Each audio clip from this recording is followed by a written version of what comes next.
Hello, and I would like to welcome you to our daily readings of the Spirit of Prophecy, the great controversy between Christ and his angels and Satan and his angels.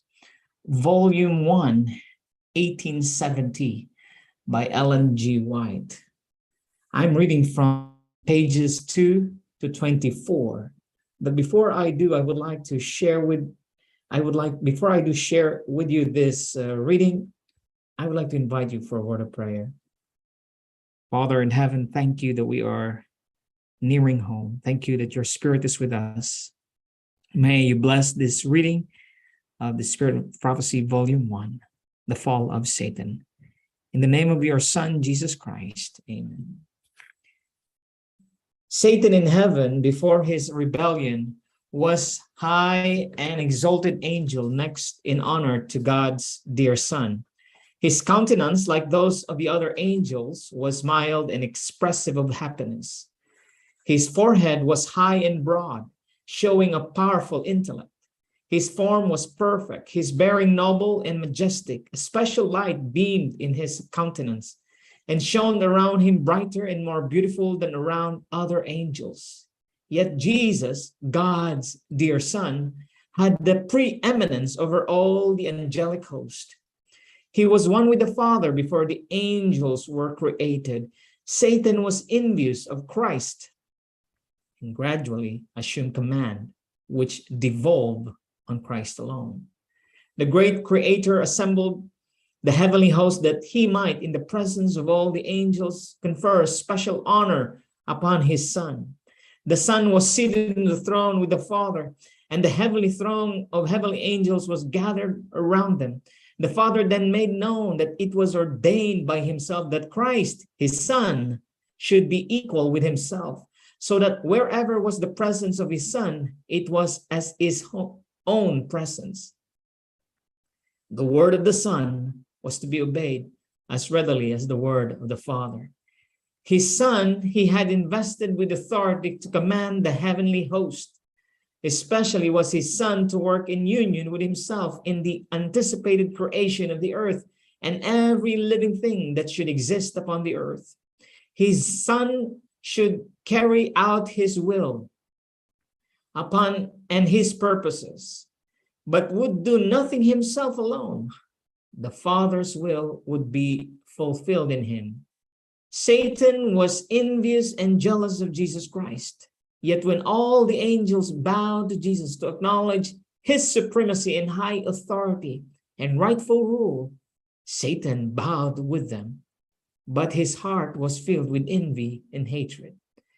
Christ had been taken into the special counsel of God in regard to his plans, while Satan was unacquainted with them. He did not understand, neither was he permitted to know the purposes of God, but Christ was acknowledged sovereign of heaven, his power and authority to be the same as that of God himself. Satan thought that he was himself a favorite in heaven among the angels. He had been highly exalted, but this did not call forth from his gratitude and praise to his Creator. He aspired to the height of God himself. He glorified in his loftiness. He knew that he was honored by the angels. He had a special mission to execute. He had been near the great Creator, and the ceaseless beams of glorious light enshrouding the eternal God had shone especially upon him. Satan thought how angels had obeyed his command with pleasurable alacrity. Were not his garments light and beautiful? Why should Christ thus be honored before himself? He left the immediate presence of the Father, dissatisfied and filled with envy against Jesus Christ. Concealing his real purposes, he assembled the angelic host. He introduced his subject, which was himself. As one aggrieved, he related the presence of God had given Jesus to the neglect of himself. He told them that henceforth all the sweet liberty the angels have enjoyed was at end. For had not a ruler been appointed over them to whom they from henceforth must yield servile honor?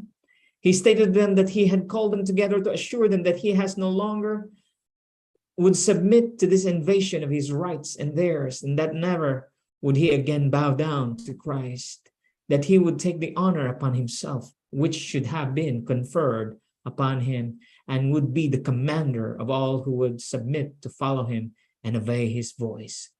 There was contention among the angels. Satan and his sympathizers were striving to reform the government of God.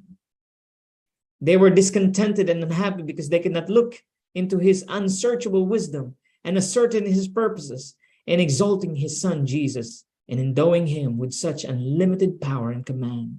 They rebelled against the authority of the Son. Angels that were loyal and true sought to reconcile this mighty rebellious angel to the will of his Creator. They justified the act of God in conferring honor upon Jesus Christ, and with forcible reasoning sought to convince Satan that no less honor was his now than before the Father had proclaimed the honor which he had conferred upon his Son. They clearly set forth that Jesus was the Son of God, existing with him before the angels were created, and that he had ever stood at the right hand of God, and his mild, loving authority had not heretofore been questioned, and that he had given no commands, but what it was joy for the heavenly host to execute. They urged that Christ, receiving special honor from the Father in the presence of the angels, did not distract from the honor that he had heretofore received. The angels wept. They anxiously sought to move Satan to renounce his wicked design and yield submission to their Creator, for all had heretofore been peace and harmony, and what could occasion this dissenting, rebellious voice? Satan refused to listen, and then he turned from the loyal and true angels, denouncing them as slaves. These angels, true to God, stood in amazement as they saw that Satan was successful in his effort to excite rebellion. He promised them a new and better government than they then had, in which all would be freedom. Great numbers signified their purpose to accept Satan as their leader and chief commander. As he saw his advances were met with success, he flattered himself that he should yet have all the angels on his side, and that he would be equal with God himself, and his voice of authority would be heard in commanding the entire host of heaven. Again, the loyal angels warned Satan and assured him what must be the consequences if he persisted. What must be the consequence if he persisted? That he could create the angels, could by his own power overturn all their authority, and in some signal manner punish their audacity and terrible rebellion. To think that an angel should resist the law of God, which was as sacred as himself. They warned the rebellious to close their ears to Satan's deceptive reasonings, and advised Satan and all who had been affected by him to go to God and confess their wrong for even admitting a thought of questioning his authority.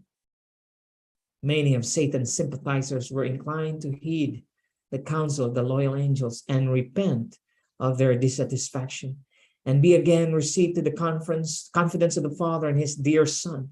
The mighty revolter then declared that he was acquainted with God's law, and if he should submit to servile obedience, his honor would be taken from him.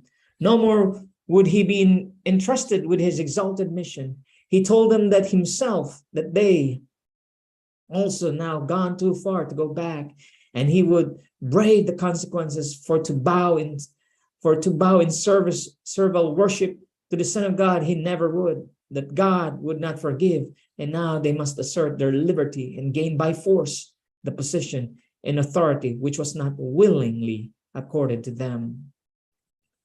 The loyal angels hastened speedily to the Son of God and acquainted with him what is taking place among the angels.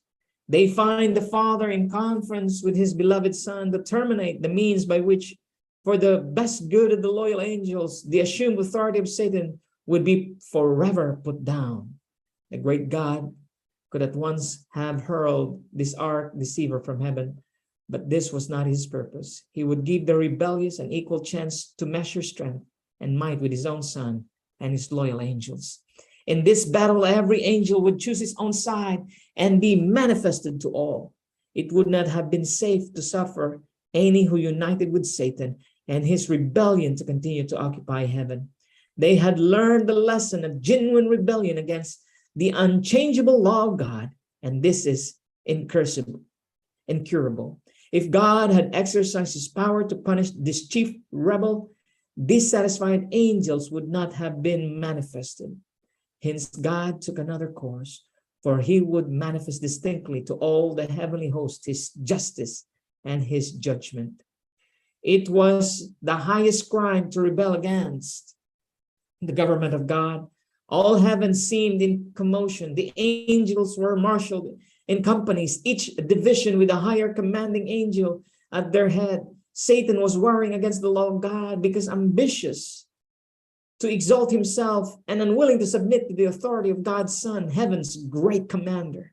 All the heavenly hosts were summoned to appear before the Father to have each case determined. Satan unblushingly made known his dissatisfaction that Christ should be preferred before him. He stood up proudly and urged that he should be equal with God and he be taken into conference with the Father and understand his purposes. God informed Satan that to his Son alone he would reveal his secret purposes, and he required all the family in heaven, even Satan, to yield him implicit, unquestioned obedience.